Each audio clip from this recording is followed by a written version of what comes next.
Hello, friends. Welcome to my YouTube channel. So, we are going to learn our new topic, that is synthetic fibers or threads. We are discussing our chapter substances in a daily life, in daily use. In this chapter, we are discuss this topic, synthetic fibers or threads. We are very well known that we are using different fibers or threads in our daily use.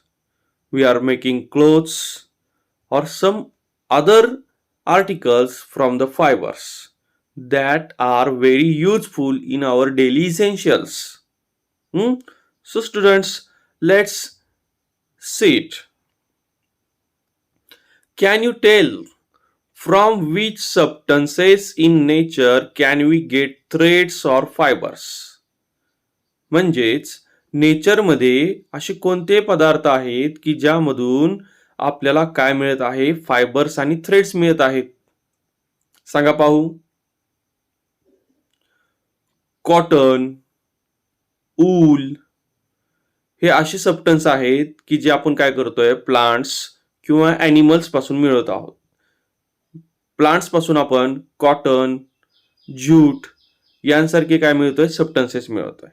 Animals पासून आपल्याला मिळते ते ऊल वगैरे मिळते. ते ह्यापासून आपण काय करतोय, फायबर्स बनवतोय आणि त्यांचा यूज आपण करत आहोत. Next question is what are the clothes made from? Clothes हे कशापासून बनलेले आहेत? Clothes are made from fibres or threads. We well known. From the time it was first thought that artificial yarn could be produced to meet the clothing need of an increasing population. म्हणजे जसं जसं population increase होत गेली, as per requirement is also increasing. जशी population increase गेली तशीच requirement सुद्धा वाढत गेली.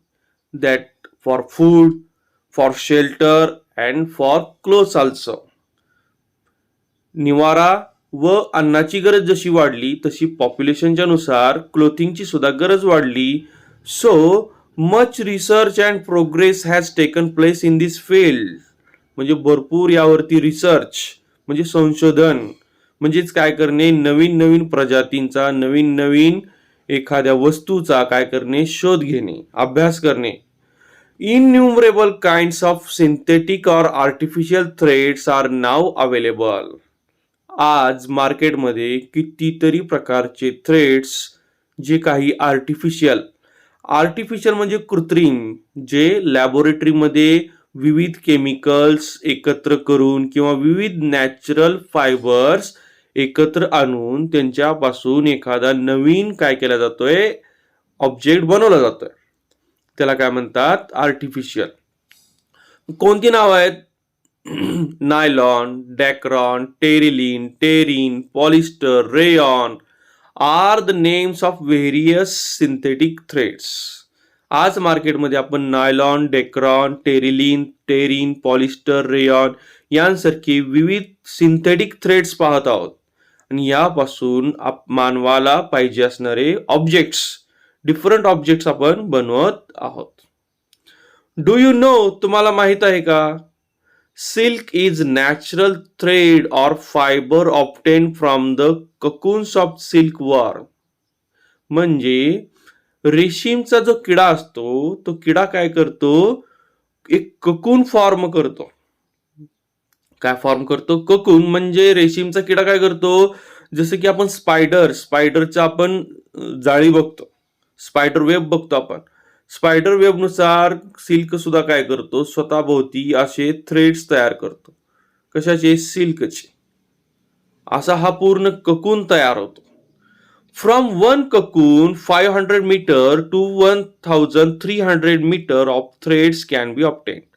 500 ते 1300 मीटर एवढ्या लांबीचा रेशीमचा धागा काय होतो, एका ककून पासून मिळतो. It is said that silk was first produced on large scale in China. बघा, काल पण आपण पाहिलं चायनामध्ये काय होतोय, पेपरचा शोध लागलेला आहे चायनामध्ये आणि जास्तीत जास्त उपयोग जो आहे तो चायनामध्येच कशाचा केला जातोय, सिल्कचा केला जात आहे. Almost all the articles made from natural fibers in olden days can now be made from synthetic threads. पूर्वीच्या काळी भरपूर असे ऑब्जेक्ट होते किंवा क्लोथ्स होते, बाकीचे लागणारे डेली युजेस मधली क्लोथ्स होते, हे all these are made from natural fibres. But nowadays requirement is very high, requirement is increasing, so we are using a synthetic threads also. आज सुद्धा आपण नॅचरल फायबर्स यूज करतोय. नॅचरल फायबर्स सोबत आपण synthetic thread सुद्धा use करत आहोत. Nylon, rayon, terylene, acrylic are all synthetic threads and many articles in our daily use are made from them. आपण घरामध्ये बघतोय विविध आर्टिकल काय केलेले आहेत, हे आपण सिंथेटिक फायबर्स पासून बनवलेले आहेत. नायलॉन बघा, पहिला सिंथेटिक फायबर बघू आपण, nylon. These threads were invented at the same time in New York and London. म्हणजे न्यूयॉर्क या ठिकाणी आणि लंडन या ठिकाणी, अमेरिका व लंडन इंग्लंड या दोन्ही देशामधील ह्या शहरामध्ये काय झालं, एकाच वर्षामध्ये एकाच वेळेस काय झालेलं आहे, ह्या नायलॉनचा काय झालेला आहे, इन्व्हेन्शन झालेलं आहे, शोध लागला गेलेला आहे. Therefore the initials NY of New York and LON from London were combined to name them nylon. म्हणजे हे N आणि Y आणि त्यासोबत LON हे असे आद्याक्षरे घेऊन काय बनवलेलं आहे, नायलॉन हे नाव बनलं गेलेलं आहे. Nylon threads have shine and are strong, transparent and water resistance. They are used to manufacture clothes, fishing nets, ropes etc. भरपूर असे ऑब्जेक्ट्स आहेत की जे काय बनलेले आहेत, नायलॉन पासून बनलेले आहेत. क्लोथ सुद्धा आहेत, फिशिंग नेट्स जे काय आहे, वॉटर रेजिस्टन्स आहे, प्रॉपर्टी आहे नायलॉनची की ते वॉटर रेजिस्टन्स म्हणजे पाण्याचा त्याच्यावरती काहीही प्रादुर्भाव होत नाही, वर्षानुवर्षे चालू शकतात, खूप टिकाऊ आहेत. रोप्स सुद्धा बनवले जात आहेत, दोरखंड. पुढचा धागा आहे rayon. Cotton and wood pulp is dissolved in chemical called sodium hydroxide to make a solution. काय केले जातं, कॉटन कापूस आणि वूड पल्प, काल आपण वूड पल्प बघितलेला आहे, मागच्या व्हिडिओमध्ये आपण वूड पल्प बघितला. वूड पल्प आणि कॉटन हे दोन्ही काय केले जातात, सोडियम हायड्रॉक्साईड नावाच्या केमिकल्स मध्ये बुडवले जातात. त्यामध्ये थोड्या कालांतरासाठी ठेवून नंतर त्याचा उपयोग काय केला जातो, थ्रेड्स बनवण्यासाठी केला जातो. Threads are obtained from this solution with the help of machines. हे थ्रेड्स कशापासून बनवले जातात, मग मशीन्स पासून बनवले जातात. As these threads have shine and strength. ह्या थ्रेड्सला काय आहे, खूप शाईन आणि स्ट्रेंथ सुद्धा आहे. They are said to be synthetic silk. बघा, आत्ताच वरी आपण काय बघितलेलं आहे, सिल्क, नॅचरल सिल्क बद्दल बोललेलं आहे, परंतु रेयॉनलाच काय म्हणले जाते, सिंथेटिक सिल्क म्हणले जाते, कृत्रिम रेशीम. They appear to be shining bright like the sun's ray, hence they were named rayon. म्हणजे त्यांची जी चकाकी आहे, त्याचं जे शाईन आहे, ती शाईन कसं आहे, ॲज कम्पेअर टू सनरेज, सूर्याच्या किरणासारखी काय आहे, रेयॉनच्या धाग्याची चकाकी आहे, त्यावरूनच या धाग्याला नाव देण्यात आलेलं आहे रेयॉन, रे वरून रेयॉन. पुढचे धागे आहेत डेक्रॉन, टेरिलीन आणि terene. Various hydrocarbons obtain from mineral oil. We are very well known about mineral oil. When we are digging into the earth, we get certain mineral oil, that is kerosene, diesel, paraffin wax, natural gas. मग हे सर्व जे mineral oil आहेत यांचं purification ज्यावेळेस आपण करतो, petrol डिझेलचं प्युरिफिकेशन करावं लागेल. मग ते प्युरिफिकेशन करत असताना आपल्याला असे काही डेक्रॉन, टेरिलिन, टेरिनचे काही पार्टिकल्स काय होतात तिथे सुद्धा भेटले जातात. मग त्यांच्यापासून पुढे जाऊन काय म्हणतायत, हे टिकाऊ असे काय आहेत, सबस्टन्स आहेत. मग हे सबस्टन्सचा वापर करून हे थ्रेड्स बनवले जातात. A solution of such a polymer is pressed through a strainer with fine holes. म्हणजे गाळणीमधून हा सोल्युशन, मिनरल ऑइल मधून जो दुसरा जो घटक बाहेर पडलेला आहे तो गाळणीमधून गाळला जातो. The fibers formed after cooling are long and unbroken threads. These threads are twisted to about to obtain yarn. म्हणजे हे थ्रेड्स ज्यावेळेस गाळणीमधून गाळले गेले व त्यांच्यापासून न तुटणारा असा धागा बनवला गेला, मग त्याचं रूपांतर कशामध्ये होते, यार्न मध्ये होते. Different types of chemicals are used to make threads of various properties. आत्ताच वरी बघितलं आपण, सोडियम हायड्रॉक्साईड नावाचा काय केला जातो, केमिकल रेयॉनचा धागा बनवण्यासाठी वापरला जातो. असे डिफरंट काय आहेत, केमिकल्स आहेत की ज्यांचा वापर करून थ्रेड्स बनवले जातात. These different threads have been named variously, dacron, terylene, terene. म्हणजे ह्या थ्रेडची नावं अशी विविध काय दिलेली आहेत. आता नवीन 2 शब्द आपण शिकलो आज. एक तर hydrocarbon, substances obtain from mineral oil. Hydrocarbon म्हणजे त्यामध्ये हायड्रोजन व कार्बन या 2 इलेमेंटचा काय असतो, समावेश असतो, म्हणून त्याला नाव आहे हायड्रोकार्बन्स. जे सबस्टन्सेस मिनरल ऑइलचं काय केलं जातं, एक्स्ट्रॅक्शन करणे, प्युरिफिकेशन करणे या प्रोसेस मधून भेटते. त्यापासून मग आपण हे थ्रेड्स बनवतो. Polymer chain, long continuous chain formed by small interlinked chemicals unit. म्हणजे समजा एक साखळी आहे व अनेक काय आहेत, किंवा मोत्यांची माळ बघतो आपण, एक दोरा घेतो त्यामध्ये एक मोती ओवतो, दुसरा मोती ओवतो, असे अनेक मोती काय करतो आपण एकामध्ये एक ओवत जातो. मग यांची ही काय बनते, पूर्णपणे एक माळ बनते, एक साखळी बनते, एक शृंखला बनते. तशीच काय बनत असते, long chain interlinked chemical units, केमिकलचे सुद्धा अशीच काय होत जात असते, एक साखळी बनत असते. त्याला म्हणायचं पॉलिमर चेन. एका धाग्यापासून अनेक धागे काय होणे, एकमेकांमध्ये गुंतत जाणे आणि त्या गुंतागुंतीतून एक साखळी तयार होणे, त्याला म्हणतात पॉलिमर चेन. आता आपण बघूयात advantages and short coming of synthetic fibre. Synthetic फायबरचे उपयोग आणि शॉर्ट कमिंग, त्याचा फायदा काय होतो बघूया. These fibers can be manufactured on mass scale. हे जे फायबर्स आहेत ते आपण मास स्केल मध्ये सुद्धा काय करू शकतोय, बनवू शकतो. एकाच वेळेस खूप प्रमाणात बनवू शकतो. दे कॉस्ट लेस, त्यांचा खर्च किती आहे, खूप कमी आहे. They R strong and durable, मजबूत आहेत, टिकाऊ सुद्धा आहेत. वर्षानुवर्षे आपण फिशिंग नेट्स काय करू शकतो, पाण्यामध्ये ठेवून सुद्धा आपण काय करू शकतो, त्याचा खूप काळापर्यंत वापर करू शकतो. Can be used for long time, खूप काळापर्यंत वापर करतोय. They are water repellent, hence do not rot or get wet, they are dry easily. पाण्याशी रिपेलंट आहेत, पाण्याला रेजिस्टन्स करतायत, पाण्याचा विरोध करतायत, त्यामुळे ते रॉट होत नाहीत, म्हणजे खराब होत नाहीत, सडत नाहीत आणि ओले सुद्धा होत नाहीत.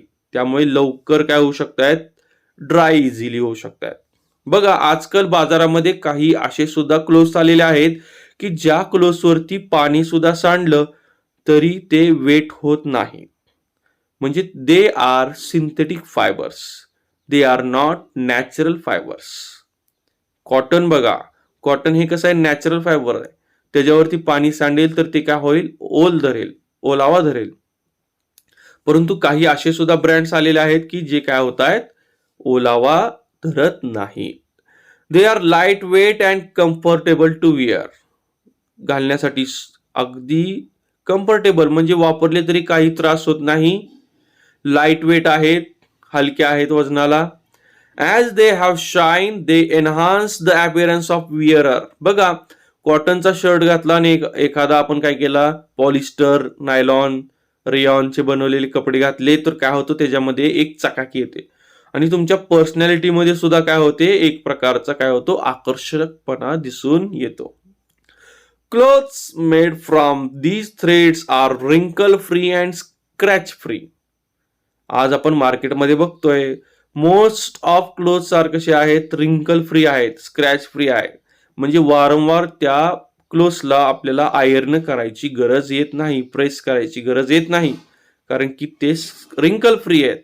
रिंकल फ्री याचा अर्थ काय आहे, they are made from synthetic fibres.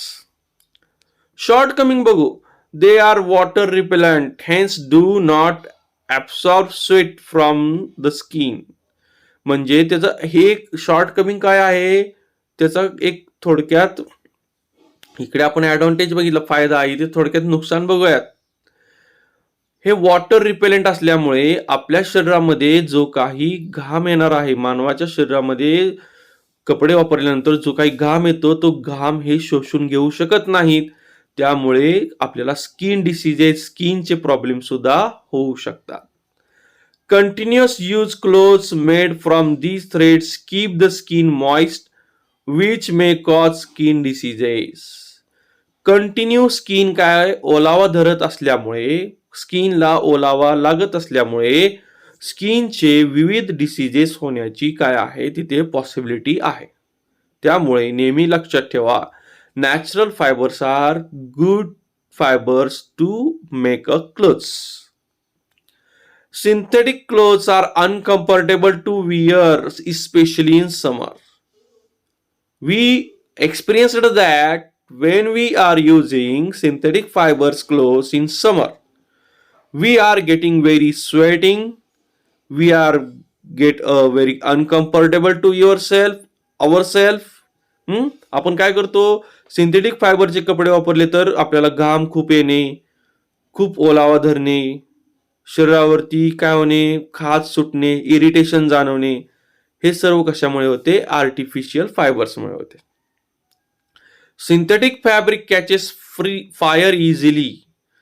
Cotton आणि नायलॉन हे दोन्ही कपडे जर आपण एका वेळेस पेटवले, यांना आग धरली तर काय होते, नायलॉनचे कापड काय होते, पटकन आग घेते व खूप वेळ सुद्धा जळू शकते. कॉटनचा कपडा लवकर आग धरत नाही.